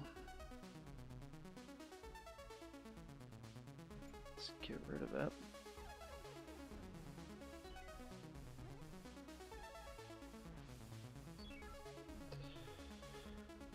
In fact, let's just get rid of everything down here right now, because I think we're gonna have to rework this whole bottom section. Pizza box. You guys all really want a pizza box. I mean, it makes sense. I think it makes sense. And also, I wonder if you guys have just been watching Stranger Things or something too. Perhaps the bottom of the box is resting on something at an angles. Sort of an inverted chevron. Yeah, so the other idea I had, I was trying to shove it back here against the wall. And so what I was thinking is maybe it's closed, but then it's like leaning up. So those Domino pizzas, they have the Domino's pizza boxes. They have, so it's a square, but then the front corners are chopped off. And so I was thinking of maybe seeing if I can, well, we could just lean it up against the wall here, like this.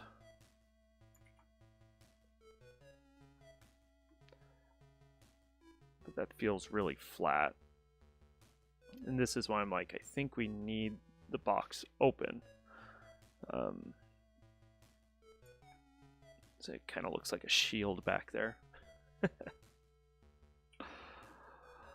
Or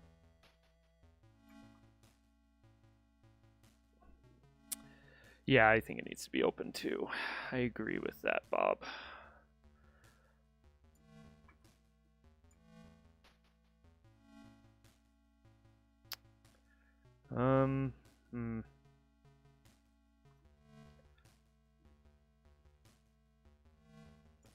Let's see if I can get my perspective figured out here on it.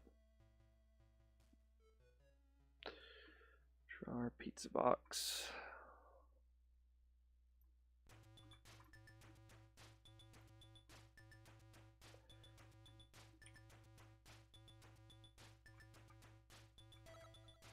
I guess the reason I feel like a pizza should be there is that the composition feels too cold and technical without a food item. Yeah, no, and that's a good point too.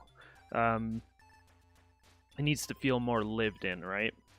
That's I think important as well.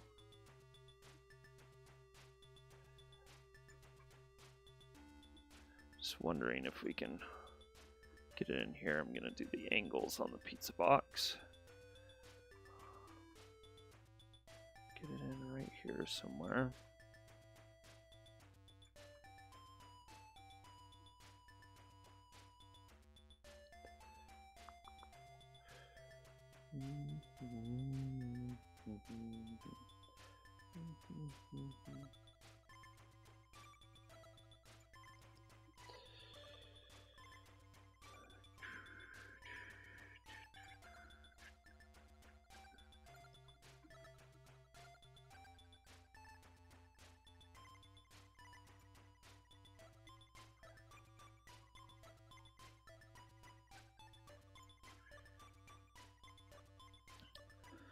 Yeah, I think I like it too.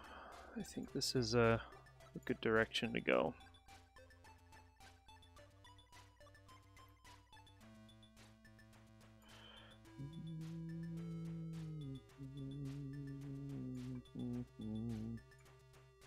So this actually needs to be kind of a brown inside, cardboard.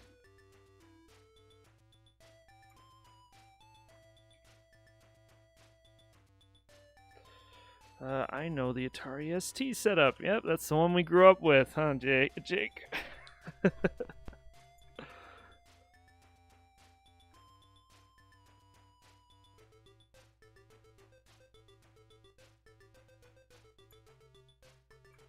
I think the wall is gonna keep being white.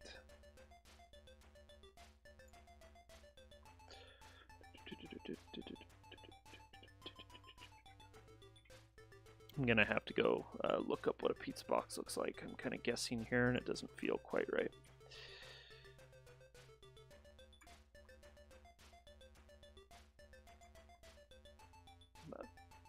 Is that, yeah, that's your 800 right there. I wish we still had that 800. I actually don't know what happened with all that. I assumed it got thrown out with all the ST stuff back in, when was that, 2008?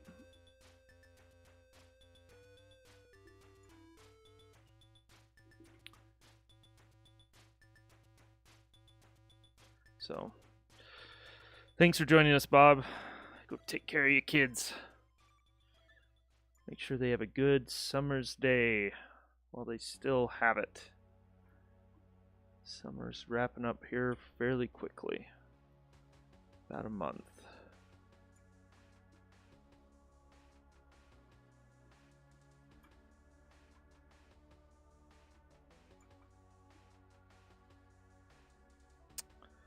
Yeah, I feel like I should have got this in here before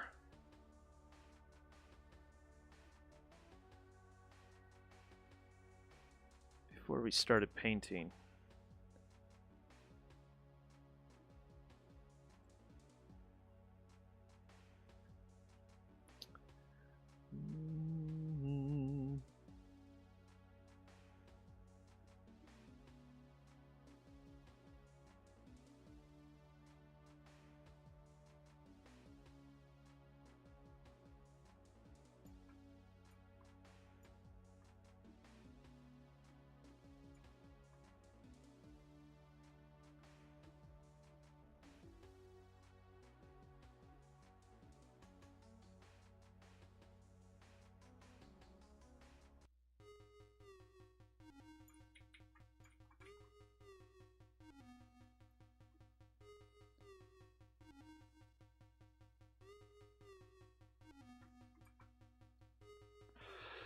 This must be my girlfriend too. No one else has beautiful women down in the room with all that nerdum around them. Yep.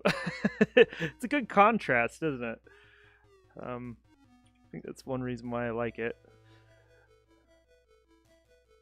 You have all this stuff usually associated with guys, and with good reason. Guys typically like things more than women do. So, kind of makes the painting a little more interesting to look at. Because it's a woman, but also because it is a contrast.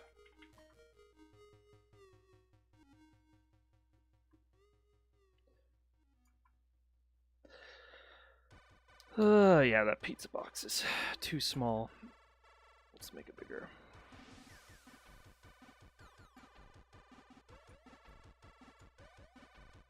Oh, whoops. Wrong layer.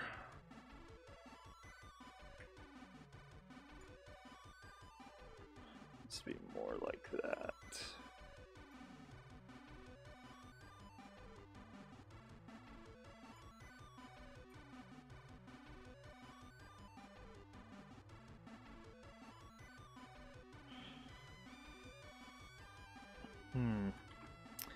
Feel like we need to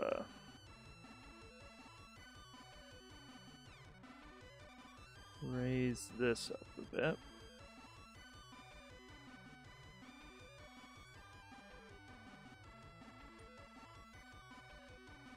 Something like that. I need to, before I start making changes like that, I need to drop everything down to one layer, which I may do at this point.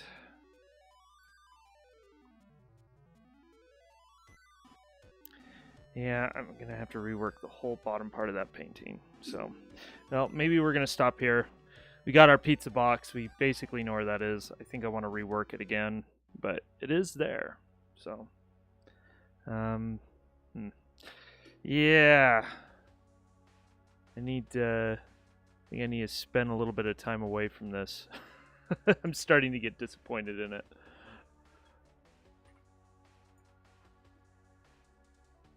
But we have a start. We have a start, which is good.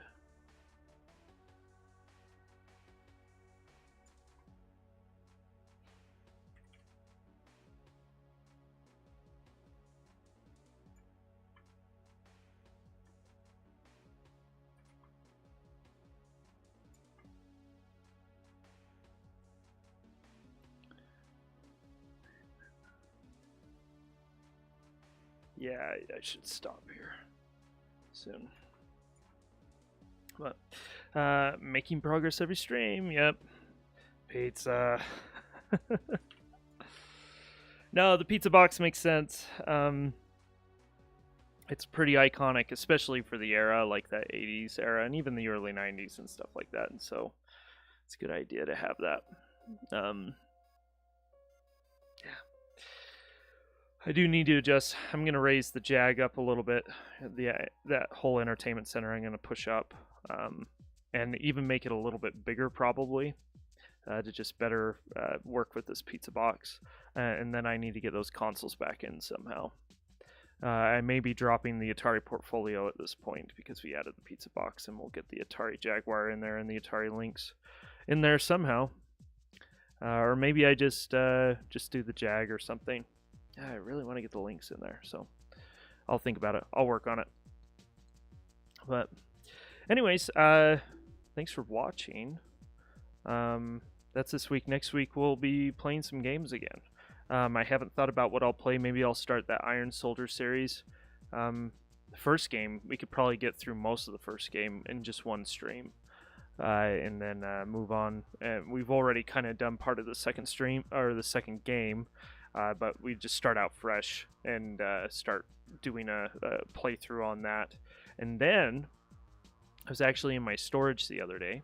I saw my Nuon, and I'm pretty sure I have a copy of Iron Soldier 3 that I ordered from Songbird, which I believe is the first Nuon release since the Nuon was a thing, if it ever was a thing. So, yeah, Batani, have a great weekend. Thanks for joining me. 5200. No, I don't want to do the 5200 or the 7800.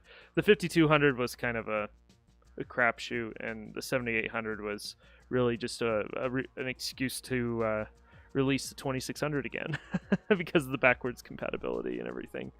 But anyways, you know what? I'm looking at this again. I'm actually starting to like it a little bit. So I'm actually going to stop recording that. Let me go over to the big screen and do a little bit of a closer. I try to switch over to my large camera so when I put in the chapters later, I can tell where I need to do that. But yeah, so next week I'll probably start the Iron Soldier stuff. I've really been enjoying playing Iron Soldier 2 again. And so we'll do Iron Soldier, and then we'll get to Iron Soldier 3, and we'll do the Nuon version, because I don't know if anybody's looked, if Vatani's looked or anybody, if there's a playthrough of Iron Soldier 3 that isn't PlayStation. And the reason why I'm interested in doing it on the Nuon is somebody may notice in the future through my playthrough and the PlayStation playthrough that there's some significant differences. So put the Jaguar in the pizza box. I don't know. I don't know if I like that. I guess we could. I just don't like the idea of putting something that people like inside of a pizza box. So, it makes sense from a placement standpoint, right? It's just like, oh, there's room in the box, just put it in the box. But yeah, from a symbolic standpoint, I don't know if I like that idea. But yeah, so yeah, well, I'd like to do Iron Soldier 3 on the Nuon. I did, when I bought a copy, I did play it for a little bit. It's quite a bit different game than the other two. They definitely switched up the controls and stuff. So should be interesting to play that. But anyways, that's it for this week. Don't forget to like and subscribe. Thanks for watching me paint and get frustrated a little bit and not know where I'm going with with this painting. But sometimes that's how it is, because it's delicious, like pizza. Yeah, that's true. It could represent that too. Let me look at it here again. Yeah, we could put it in the pizza box, couldn't we? I'll think about it. Kind of want to show some pizza too, because I do like Michael's point that it needs to show that it's lived in a little bit, that it's needs to have something more human to it, whereas this poor girl's surrounded by cold hard machines. I searched, the only one on YouTube that is complete is for the PlayStation. Jaguar version and Nuon are not complete. Oh wow, I'm a little surprised that there aren't some playthroughs, at least for the first Iron Soldier. That's interesting. So this will be good. First for these games. They should have playthroughs. They're really fun games. They're good games too. So fun and good. But anyways, yeah. So thanks for watching. Like, subscribe. Don't forget that newsletter if you haven't signed up for that already. You can. The links are in the description for everything. I'm on Twitter, Facebook. If you want to follow more of my art stuff, I also have an Instagram. Which I think there's a link for that down there as well. And I think that's it. Yeah, if you want to be, I do this every Tuesday and Wednesday morning, for those who, if this is the first time you're watching this, and so you can expect that Tuesday and Wednesday mornings, my time, which is Mountain Standard Time. Yeah, so 6 a.m. But yeah, and I'm planning on doing that. I would like to do some more streams, but it's a lot of work to just set these up in general. And yeah, and I'm worried that if I push myself too much on the streams, I'll start neglecting some other things I want to work on. And there's always the worry of burning out on it too. And I don't want to do that. I feel like I've found a good balance with these 2 streams a week, butting them up right against each other. And that way I have some time on either side of those to do other things. So, but anyways, yeah, we'll do Iron Soldier next week. And then I don't think we'll get back to this painting on stream because it may be too late. So I'm going to have to spend some time working on it off stream, but I'll show it off or something on stream later on if I finish it. So anyways, thanks for joining me. Have a great day. Have a great weekend, and we'll see you next week.